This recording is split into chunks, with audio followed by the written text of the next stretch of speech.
from the YouTube dojo, safe from Georgia Hardstark's awful humor. It's Weeknight with Ellie Muller, and now a man who is brighter, funnier, and a lot safer than Georgia Hardstark, Ellie Muller. Ha! Welcome to Weeknight Update. I'm Ellie Muller. So guys, help us. Tonight's cast on Wednesday. Our Spec Spire character span edits, Alex characters, animations, yet deep into the show, this reactions, representative 18. Oh, and it's a Philadelphia sports report. Representative 18 with this man, this discussions, this podcast, and everything else is going fly with this man edits. Rob Corley with his The Rob Corley Show, which is a late night talk show mixed in with video games and whatnot. Arlene Fritzy with her arts and crafts. And Alonda with really interesting vision boards and gameplays and whatnot. Now, for those of you who are just joining us, you're just in time for one of these theme weeks that we sometimes do. This time it's podcasting week. That's right.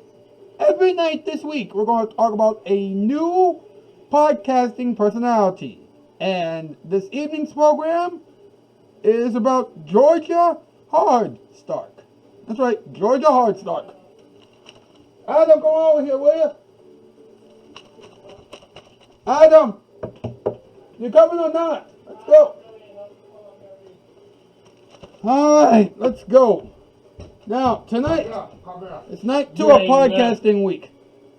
Adam, it's night 2 of podcasting week. We're talking about Georgia Hardstark. She's a woman who just wants to make money with her podcast.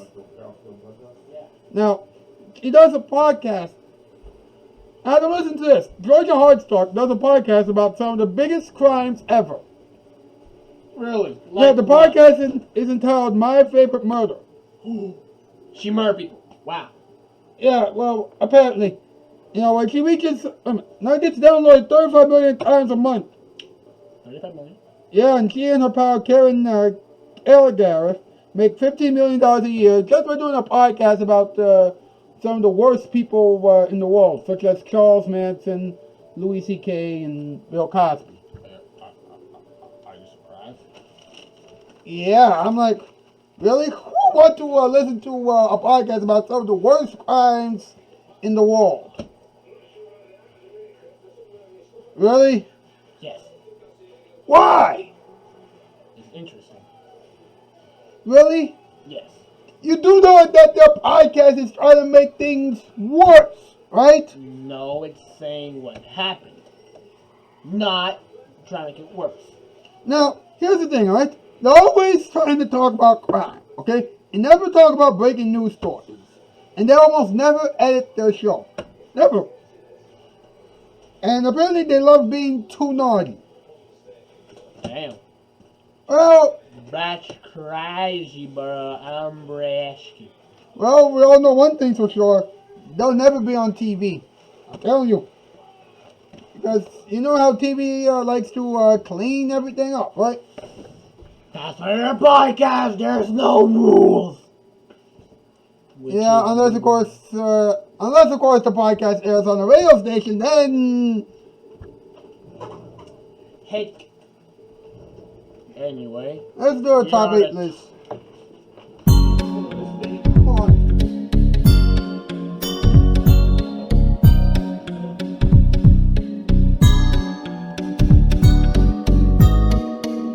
Top 8 reasons why Hexkin thinks that doing a podcast about crime is funny. Alright, it means that she doesn't have to write any jokes. Number 7, it makes her want to be lazy. Number 6, she's a lunatic. I don't get it. Number 5, she loves to scare the children. How? Anyway, number 4, doing a podcast about crimes make her smile. Number 3, she actually committed 95 crimes last week. This is number 1 bullshit.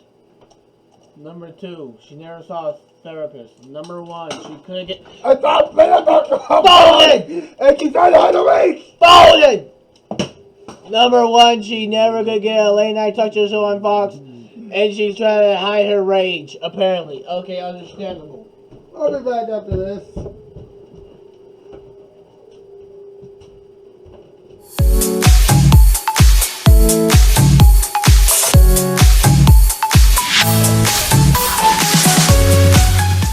Now the judge will choose the winner. I can't decide. They're all cute and they're mine now. What?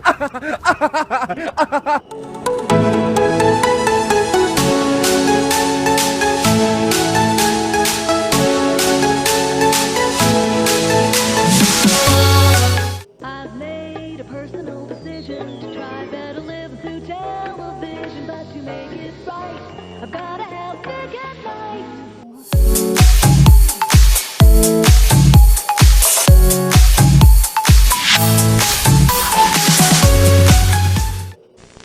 I'd like to show you another terrific reason to buy your new carpeting from Empire. This is the new push-button telephone we're offering free with any carpet purchase during Empire's 25th anniversary celebration. So now you get good carpeting from $6.95 a yard installed with padding. You get delivery in 72 hours. You get a credit plan with no installment payment for 60 days. And you get a free telephone with any order. So call us right now. 588-2300 Empire. I got one for you, Ma.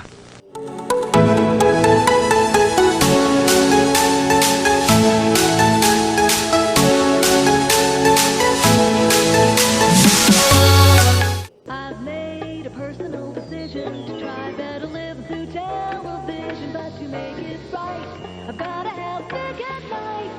Now the judge will choose the winner. I can't decide. They're all cute and they're mine now. What?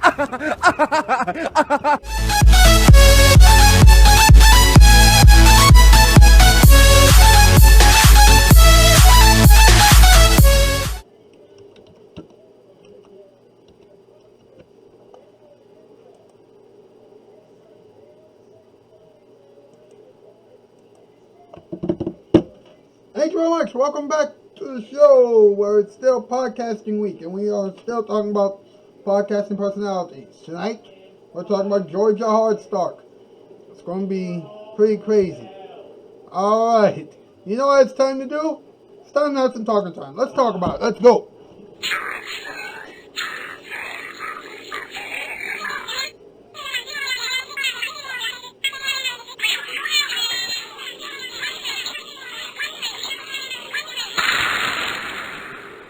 Let's talk about it. Okay, watch this, y'all. 1808, BBC, before your common era. That's when all the chickens and the lickens came together. Well, they have never met before then. You know, and before then, everybody, you know, was just dazed and confused. But then in the 808, and the 804, and the AM, PM, morning, afternoon, evening, night times, all times of the day, all the chickens and the lickens came together, and they quickly sang the song. Go! Talking down, everybody, falling, falling, like you, legends, Hawaii, welcome back, the talking tower, and you, Cookie, and whoever it is, comment. I was late by 5 seconds, but don't you worry, 5 seconds ain't nothing when it comes to talking time. Now, who you talking about? Georgia Hardstark. Yeah. She does a show entitled My Favorite Murder. Yes. Yeah. Apparently, Georgia Hardstark was a host on the cooking channel. Wow. And then she turned to murder. And Karen Kilgariff was a stand-up comedian. A comedy writer. You know, all comedy writers like crimes. Yeah. Now, here's the thing, okay? You know what? Millions of people have listened to it. You know, and in fact, 2019, they made $15 million. Placing them at number 2 on Forbes' inaugural ranking of the top earning podcasters. Yes. Which is very hard to do. But there's one man that stands atop of them all. Mr. Joe Rogan. We'll talk about him on Friday. Yeah, he'll fold you. But anyway, let's talk about what's her name. How what's her name came from a place.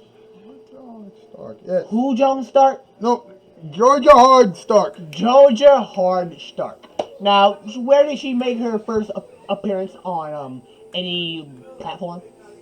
Actually, she was just on the cooking channel. They didn't mention that, but they were at a Hollywood party in Los Angeles. Ah, yes. And they were really into true crime. Yes. And then they just didn't want to shut up about murder. Now look, here's the thinking. They were fascinated on how murders happen and why. Like, oh, this man capped the hardest because he killed somebody, but they also capped making him wanting to cap back as hard as it did, which is understandable. But the question here is, why? Apparently they just love murder so much, and then when the whole show started, that was in 2016, the business was still dominated by NPR. Yes. But that's until they activated their Sharingan and won. Well, they haven't done one yet, but they're getting close. Yes. Yeah. Now, apparently Georgia and Karen, they are right in between Joe Rogan and Dave Ramsey. Yes. And for just cutting it short, if you ever have to deal with that man again, we're just going to call him the JRE. It stands for Joe Rogan Experience, which is his podcast. Okay, now let's discuss the My Favorite Murder program. Ah, yes. So, does it have to do with murder? Yep, it has a lot to do with murder. As a matter of fact, the show is a true crime series about murders. How is it a crime series? Do they pick a murder and then they talk about the whole episode? Or do they talk about... Pretty much. Of course, they also mixed in some comedy, which makes me wonder, how on earth are you able to... Like this. I don't get it. Yeah, I really don't understand how people find that funny. Because it's an extreme. But here's the thing, alright? You know what? We don't want anything bad to happen to this show, because once somebody gets the wrong idea... Look, we're not giving people the wrong idea. We are letting them know what we think about the topic, and how we think the topic is. Now, the topic right now is them.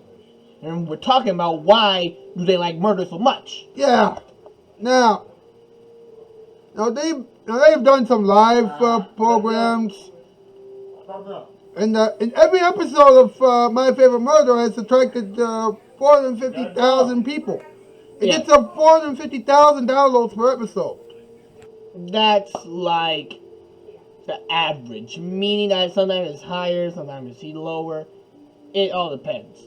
But you know what that signifies? It signifies how many views we might get, every, 15 years or 17 years? What does? I mean, let's say that this show gets that big. And it gets like 450,000 views an episode. Okay. Now, I'm not saying that it is going to happen, but let's say, just for the heck of it, that it does. That'll make our show just about as popular as their show is. Of course, they were able to get that almost right away. But for us, we've been doing this thing for almost 12 years. So... Because one, I'm pretty sure they have marketing, we don't. Two, they have a bigger shit behind them, we don't. Three, I'm pretty sure they're on a platform that pays them. And that pays them like, ooh, you get ads. No, like how Spotify does, I guess. I'm not sure how Spotify does its shit. Yeah, it's call your dad, you're in a cult. I've never seen such bullshit in my life. They keep calling themselves, a cult show. How? I have no idea. Because let's be honest, it took them not too long to get their podcast up and running. And they probably get... How do I put this delicately? They're probably getting like 450,000 downloads. They've been trying to They've been getting their 450,000 downloads per episode since the beginning. Okay? I'm pretty sure that there was a gradual slope to it, but yeah. Unless, of course, you got a topic that you are definitely knowledgeable of, or you have someone who is just as funny as you are, if not a little bit funnier. I'm guessing, like, they're a little bit funny. Not funny like, oh, they can say, yo, that computer crazy, and then make you laugh. But, like, when they see a moment where somebody was capping, I think they can, like, make you laugh from that. They're that type of comedian. Yeah. Because look, let's face it. Comedians are like fucking Pokemon. You got the slapstick type. You got the freaking dark humor type. You got the goody two shoes type. And then you got the bullshit type. Now, there are mixtures. But yeah, they're Pokemon. You're a Pokemon. How does it feel? It depends. What kind of a Pokemon am I? Well, folks, that is it for tonight's edition of Weeknight Update. Thank you so much for being here. You know, well, we had we had some bumps in the road, but I think we managed to get to the end successfully. We'll see you tomorrow. That's news. I'm out, Ski. Swallow, bye, bye. I've made